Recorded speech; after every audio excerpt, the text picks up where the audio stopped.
and the start of our Series 8 of our happy hour programs. Today's presentation is Potatoes Are Not Irish, Tomatoes Are Not Italian, and heaven forbid, tea is not English. Our guest speaker today is Dr. Robin Sinclair. I'm Jeff Schnabel from the Happy Hour Committee, and I would like to give a big thank you to the ESU Nashville branch for sponsoring this happy hour. Ideas for our happy hour programs come from ESU members and viewers like you. At the end of this program, you will receive a survey where you are encouraged to share your feedback on tonight's program. Please send us your ideas for future happy hour programs. Some other notes about tonight's program: there will be a question and answer session at the end. You may submit your questions using the Q&A and chat modules at the bottom of your screen.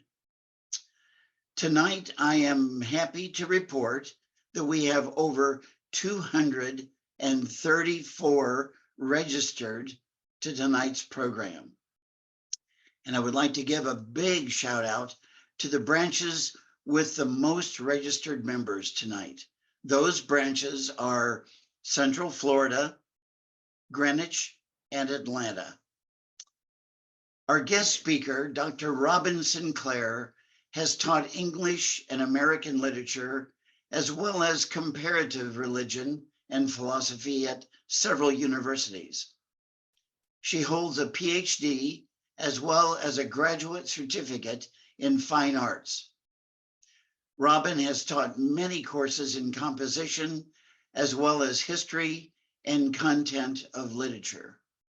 She is also an antique and decorative arts appraiser. Robin has been on the ESU National Board of Directors and is a member of the Nashville branch. Welcome, Robin.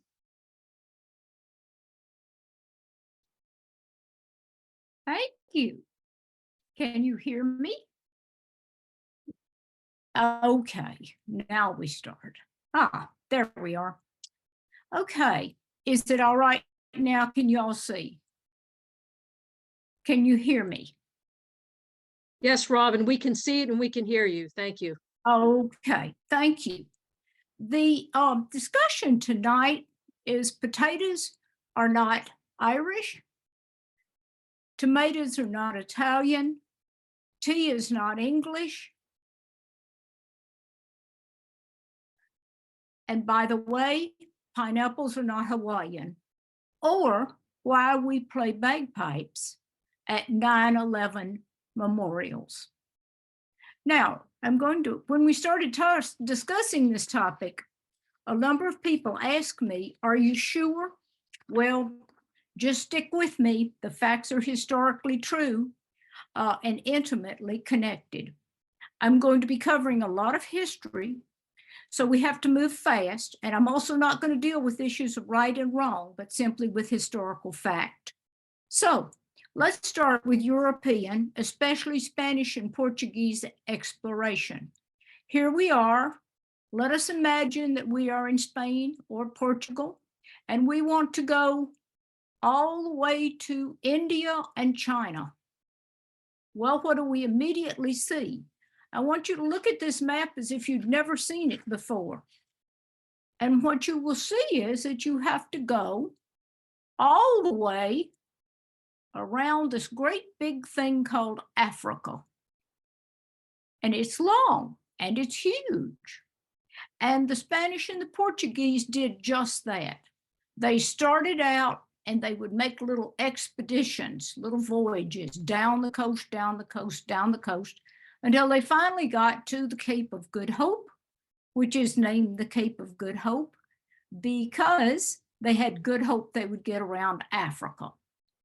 Now, let us further imagine that you are doing this in a wooden sailboat. You have no engine, you have no radio, you have no telegram, you have no mail, you have no weather reports. no forecasts. You have no reliable maps except a few that have "here be dragons" on the edges. And once you are at sea, you are on your own. There are pirates, there are storms. Sometimes you have no wind. Maybe you get down here to right about here, and all of a sudden the wind dies and you can't move. And you have to carry your food and water. Now, you could go ashore and get a little water sometimes or something like that, but it was not reliable.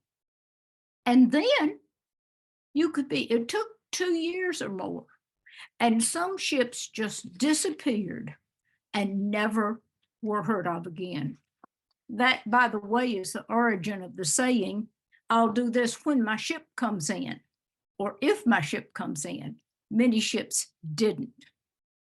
But in 1492, as we all know, Columbus did convince the King and Queen of Spain that he could try going west to get to the east. And he sort of did. Here he is in a picture painting from the 19th century, landing on what he believed was an island off the coast of Asia. By the way, Columbus made 4 voyages to the New World. He never did admit that he wasn't in Asia. He wasn't. But he did not originate the idea, by the way, but that's another story and a very interesting one. Here's what he wanted: gold, silver, and cloves, spices, cinnamon. These were more valuable in some ways than gold. They were very, very prized, and you couldn't get them in Europe. Nutmeg, mace, and tea. If he got to China, the Chinese had a monopoly on tea. And finally, silk. Very expensive, very precious, and nobody had it but the Chinese. But the Spanish didn't get any of those things because they didn't get silk and spices. They weren't in Asia. What they did get was some of the things they wanted: gold. Here's a beautiful Spanish necklace with Colombian emeralds, more Colombian emeralds. They got lots of gold from the Inca and this is the Great Monstrance. It's fantastic. It's in the cathedral in Toledo, Spain. It's enormous. They got silver from the Inca and the Aztecs. And the Spanish, these are Spanish reals, and they were the coinage of the world for a good while. And certainly they built fabulous palaces with this gold and silver, and cathedrals. This is one of the cathedrals. This is the Royal Palace, Escorial, added to and enlarged, and with gold and silver from the New World. What they did get that was more valuable than all of those things was potatoes. Now, it is one of the greatest ironies of all history. They got something worth more than all the gold and silver they got. And there it is. In fact, there is a school of historians, and I subscribe to this, that potatoes are the reason we had the Industrial Revolution. Go, huh? Why? Let's figure out why. In any civilization, you have to have a base carbohydrate. This is imperative. Here's the pyramids at Giza. You have to have a base carbo, wheat. Here's the Colosseum in Rome. What's your base carbohydrate? Because you have to feed all these people. Wheat. Here's loaves of Roman bread, contemporary, and one from Pompeii. It's a little ashy. It's had a volcano land on it. But you have to have a base carbohydrate in order to feed people. Well, here is Machu Picchu, the great Inca city. There's some doubt about what it was exactly, and that's an interesting story too. But what was the base base carbohydrate of the Inca? Potatoes. Here's the Aztec pyramid outside Mexico City. What's the base carbohydrate that they had? Indian corn, maize. So but that's not all the foods that the Spanish got over the centuries. Here's some more. Tomatoes, pineapple, chili peppers. None of these were known in the old world at all. Butternut squash, pumpkins, gourds, cashews, and I know what this is. It's a vanilla bean. It's an orchid. There's a picture of it, a bean growing.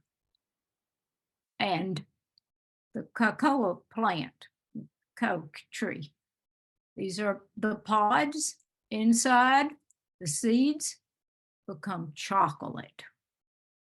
Those are just a few of the crops, not everything that was found in the New World. But there's a problem. Many of these foods can only be grown in a very warm climate, and Northern Europe is cold. I was in Scotland once, and I looked in a greenhouse. I saw something that looked familiar, and it was corn. You can grow corn in Scotland. It's too cold. But guess what you can grow? Potatoes. Potatoes are very tolerant of cold weather. And they are easy to plant. They are very tolerant. A lot of these foods that they got will not germinate in a cold climate. Potatoes do just fine. So guess what happened? They spread all across Northern Europe. They spread throughout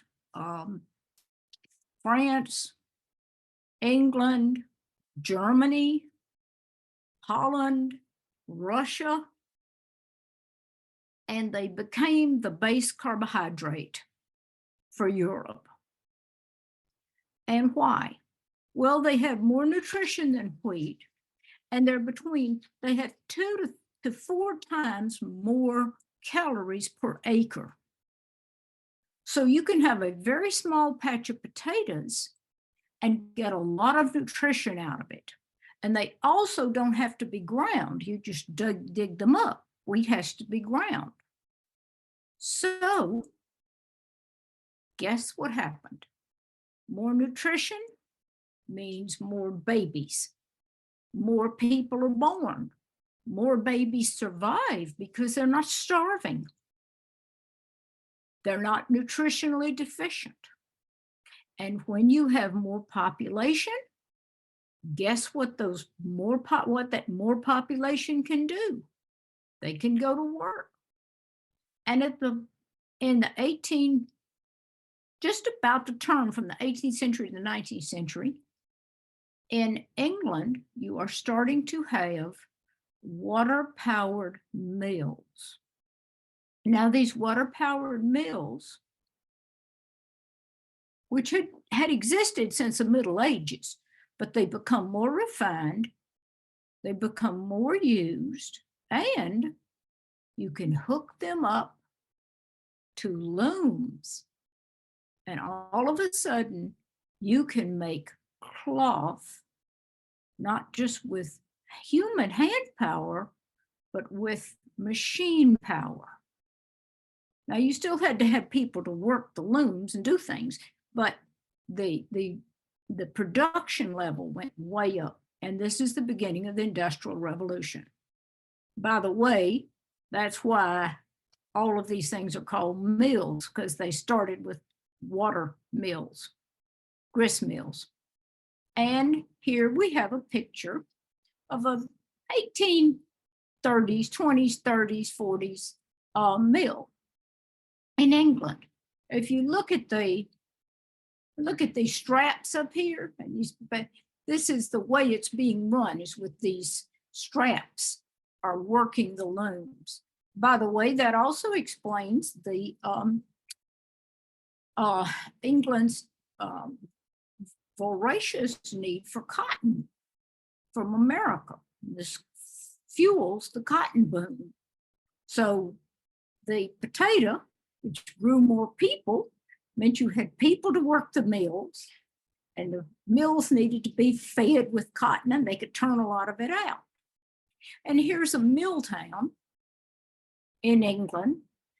Mills soon came off water and went to steam and coal power.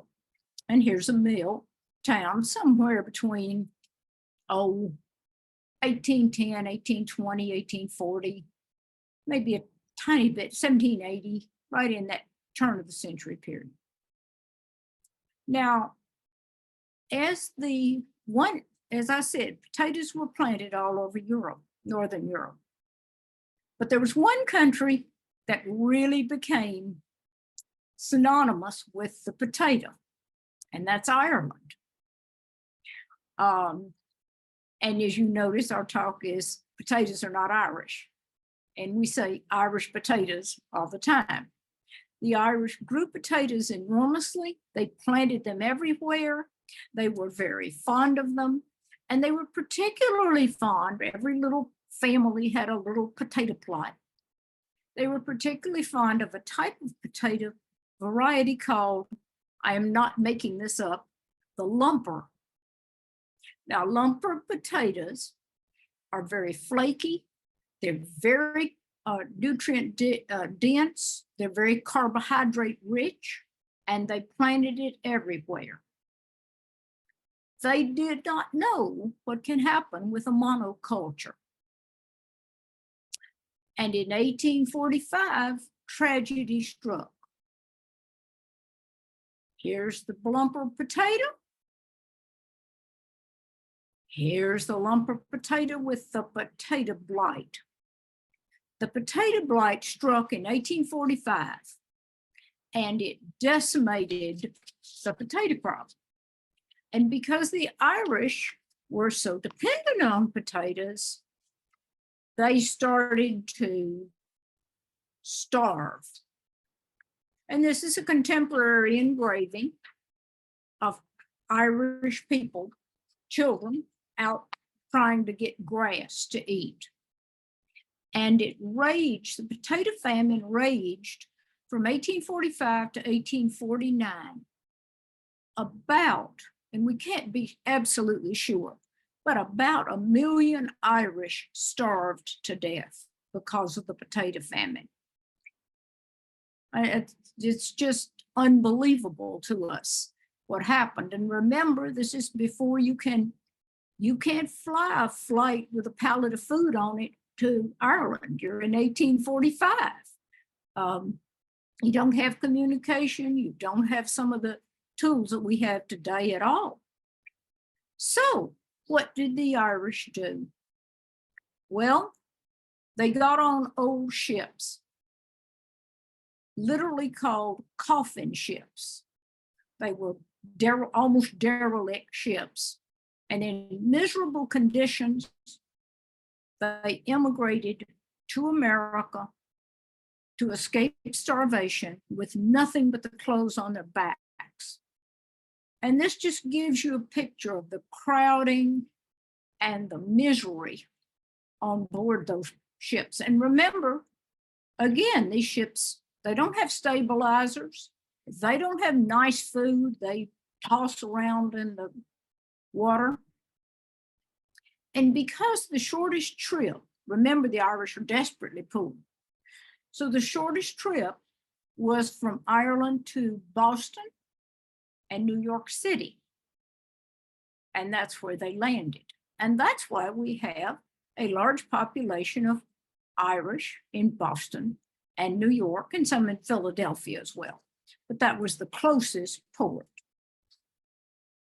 And when the Irish got to New York, they had another problem, or Boston. They didn't speak English. Most of them spoke Gaelic, and they had very limited skills. Some of them went into factories and sweatshops to work. But there was a job that seemed uniquely special and suited to the Irish. These are the very early days of a police force. They could walk a beat. They knew how to fight. That's the origin of the Fighting Irish, by the way.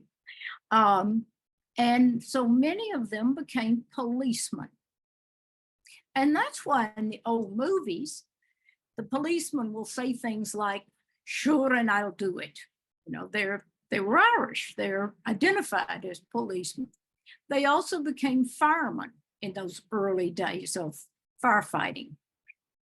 And because they became policemen and firemen, if one of their number died in a fire or in an accident, their Irish Society, Society of Albion, Society of Erie, the Irish Friendship Society, would march behind the coffin with a piper, the traditional Celtic instrument.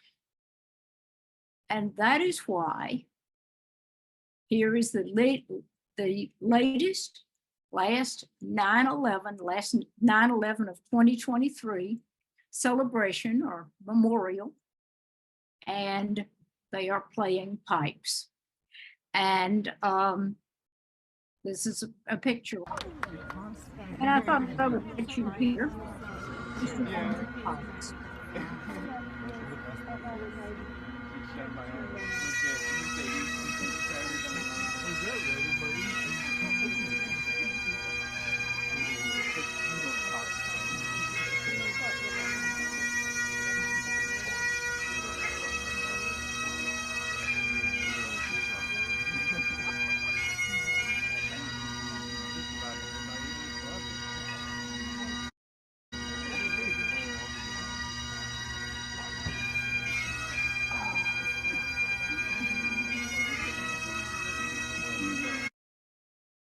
And that is why, because of the potato, that we play bagpipes at 9/11 memorials. Thank you.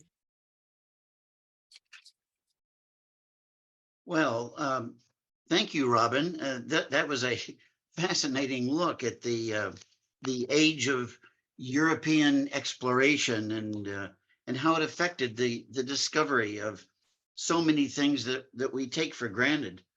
So let's take some questions from the audience. One of the is that we've got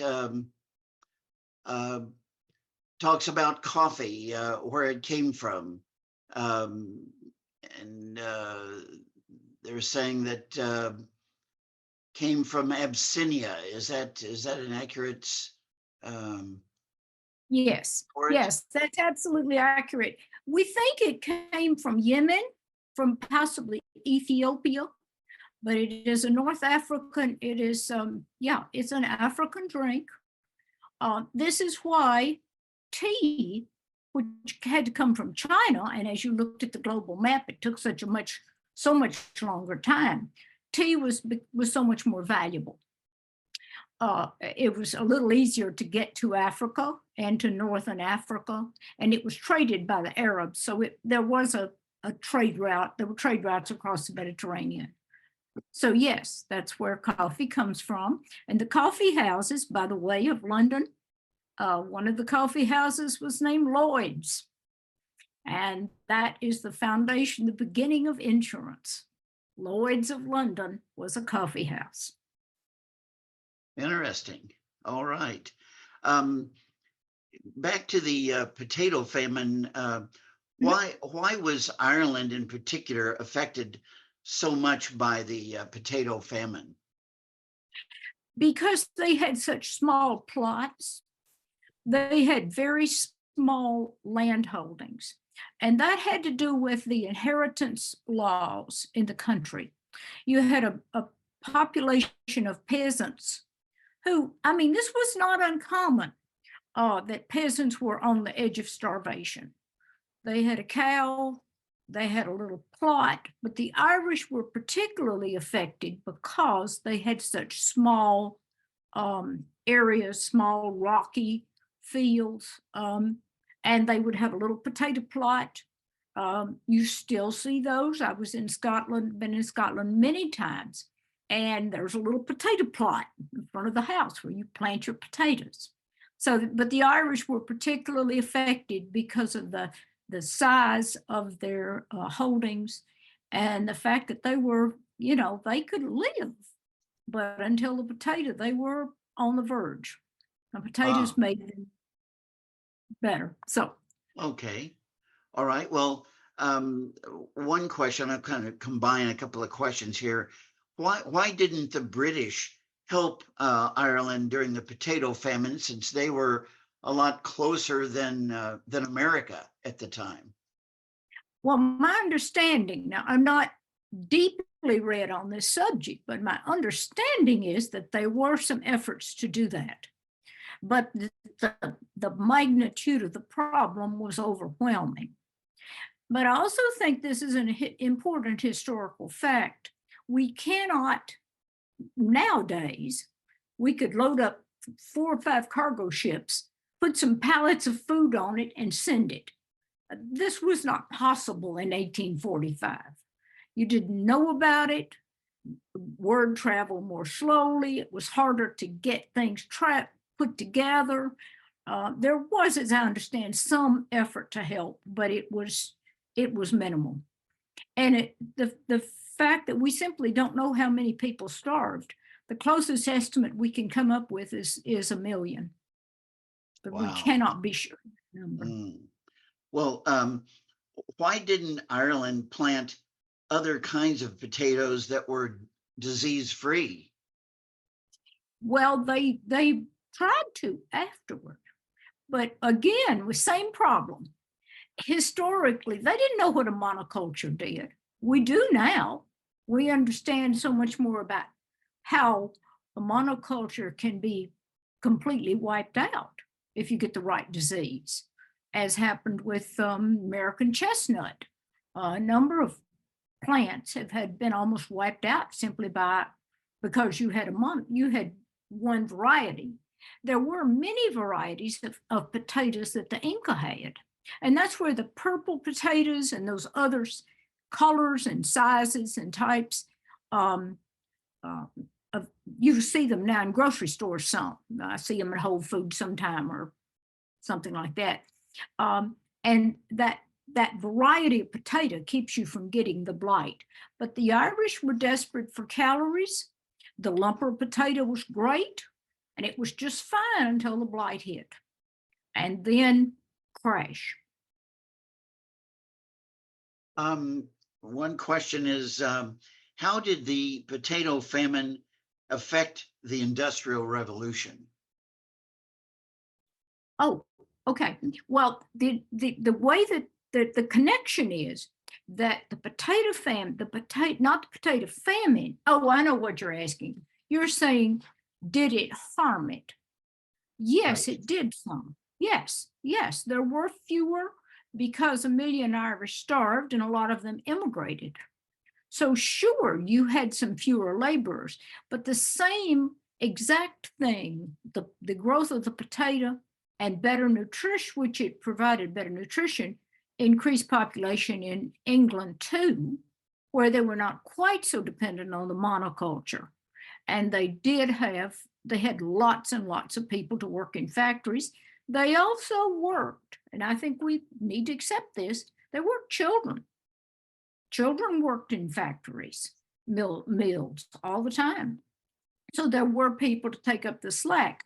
And this is part of what Charles Dickens writes about, is this movement from the country to the city to work in these factories and mills.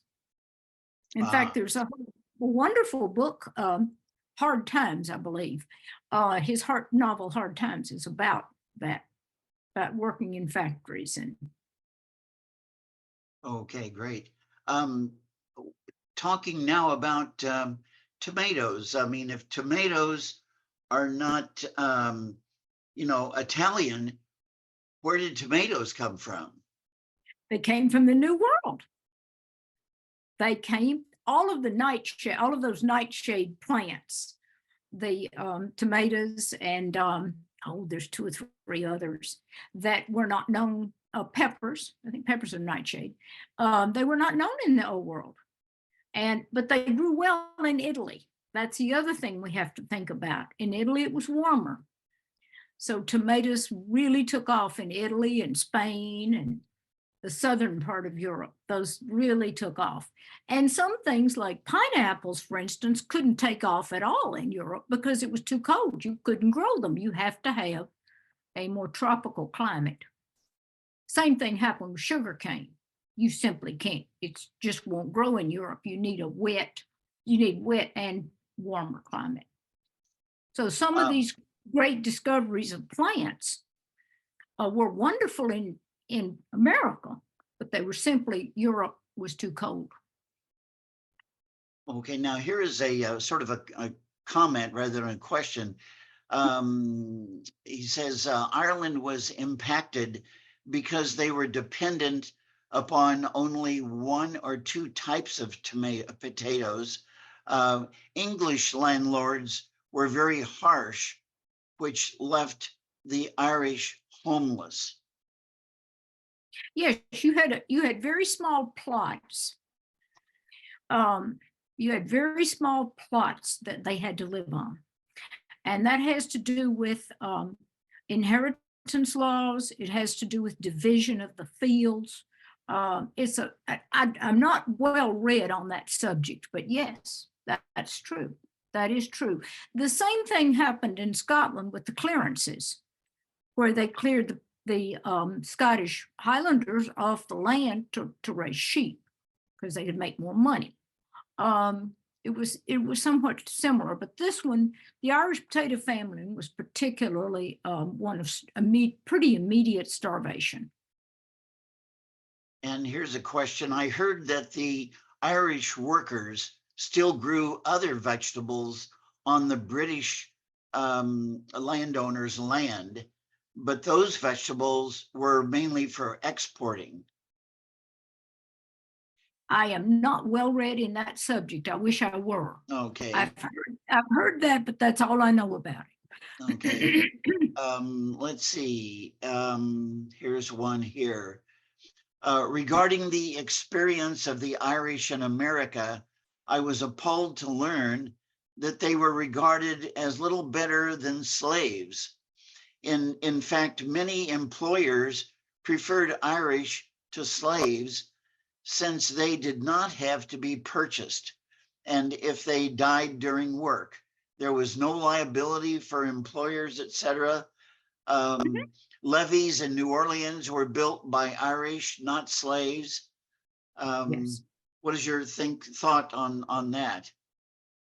It's absolutely true. It's absolutely true. The Irish were considered almost subhuman. Now you do have a very large, and it's very important, I think, to realize you had a language barrier. Many of them did not speak English; they spoke Gaelic, and they had very few skills, and they had nothing. They had no backup. They came with nothing because they came from starvation.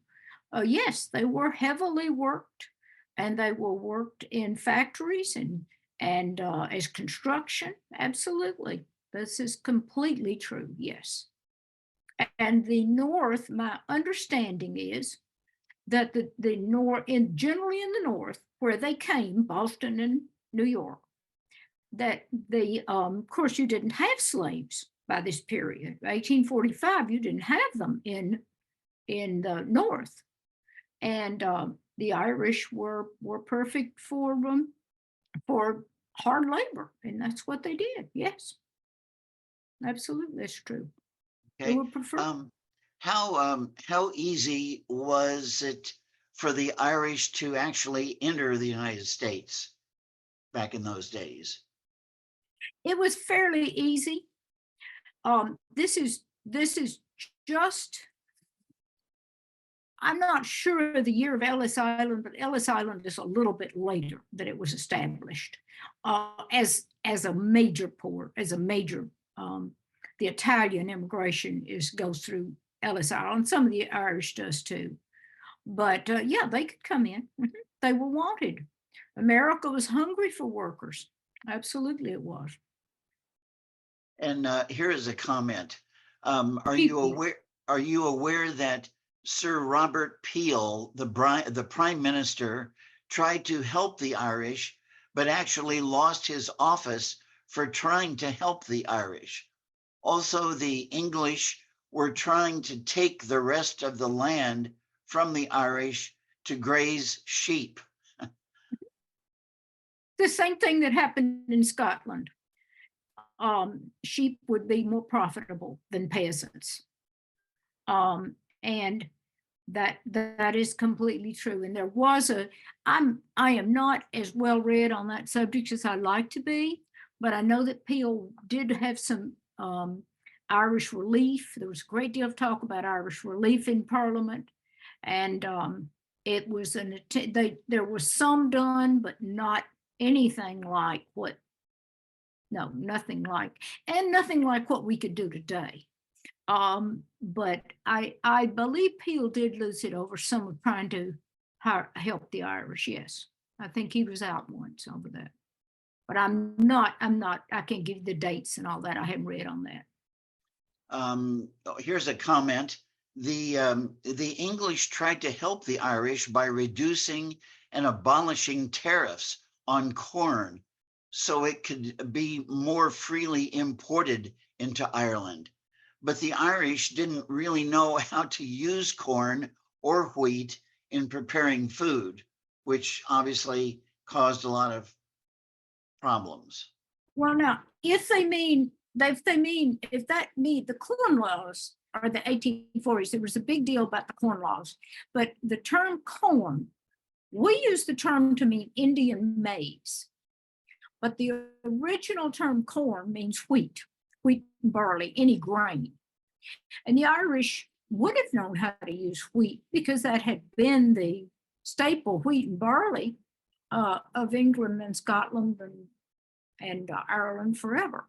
So they would have known how to use that grain, but they might not have liked it. Now, Indian corn would my understanding is that is not what is meant there. What is meant is wheat and barley. That's an interesting term in England. In English we use the term corn, but the term corn meant wheat. And there's a Keats poem where he says Ruth stood amid the alien corn. He doesn't mean Indian maize. He means wheat. Yeah, okay. that term just came over for use on Indian maize. And maize, as I said, it's too cold to grow maize in Scotland and Ireland. Here is another comment. British law made all Irish land to be divided among all children. So plots kept getting smaller and smaller. So a nuclear family barely survived. That is correct. These inheritance laws, yes. They subdivided the plot. Yes, that is true. There was a movie made a few years ago, and I saw it. It was one of these small artsy movies called The Field, and it was about an Irish family and their struggle to keep the field. And it was about the inheritance. Yeah, that you had to subdivide it, and it kept getting smaller and smaller. And potatoes, in a way, kept them from starving before that, because but if you want to keep your peasants, you don't want to starve them either. So it's the Great Scottish Migrations happened because of sheep clearing them off the land. That's called the clearances, and it's just a little later, generally dated 1850s. Anything else? Yeah, one more here. Why didn't the Irish work in the farms in and around New England? Also, weren't they required to speak some English in order to be policemen? They spoke a little. They learned it gradually. It's like everything else, it happened gradually. When they first got off the boat, many of them did not speak English.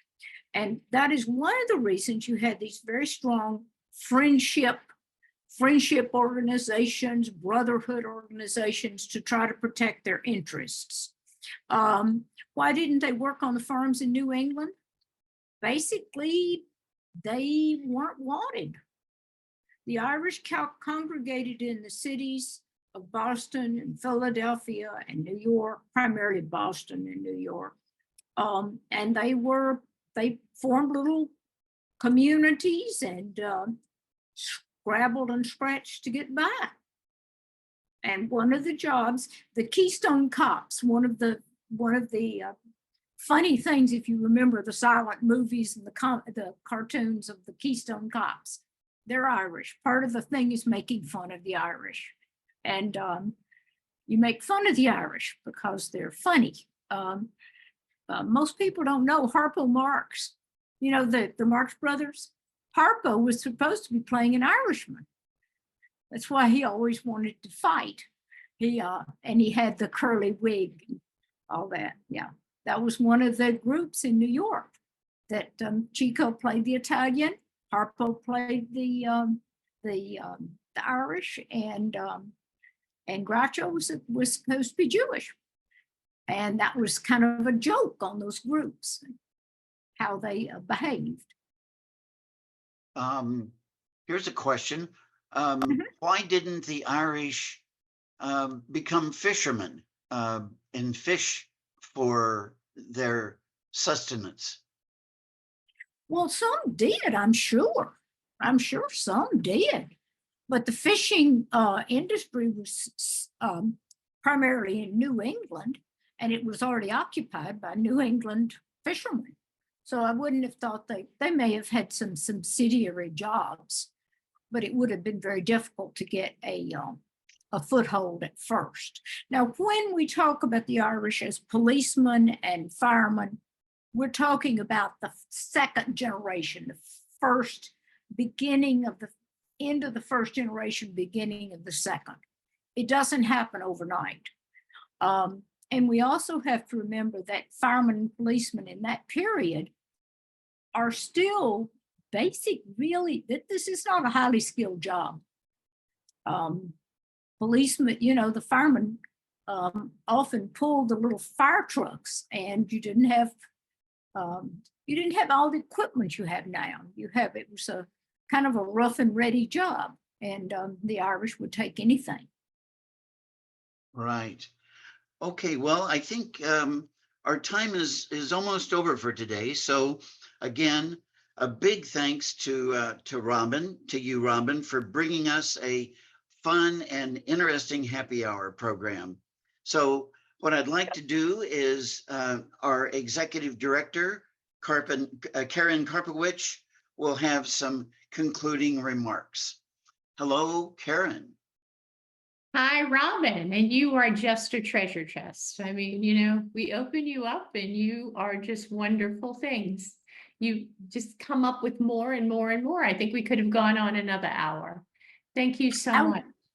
It would be fun to do one where we did it about sugarcane, because I couldn't even go down that rabbit hole. That would be fun, but. No, but potato, potato. You start with the potato, it's wonderful. Anyway, this was such fun and such a pleasure. Thank you again. I just want to thank Robin. I want to thank Jeff. I want to thank Karen Blair-Brand and the rest of the happy hour committee. As we said before, our happy hours are totally put together by our branches. So if you have ideas or comments or anything else, please respond to the survey. Also, I always say we're a membership organization and we make these happy hours free to our members and to anyone else who wants to join us. But if you're not a member, please become one. And I hope we see you back here on February the 7th at 4 o'clock. And we're going to be joined by James Raven, who's the former chairman of the ESU of the Commonwealth. And James also is one of these amazing people that is just a wealth of knowledge that you could listen to all day. And James is going to be talking about writing, and not writing on traditional books or things like that, but on all of the treasures that we find in our lives. I'm sure it's going to be fascinating. So please join us again on February 7th. Have a wonderful evening. And thank you again, Robin. And let's thank the potato. Thank the potatoes. Thank all those potatoes. Anyway, have a good evening.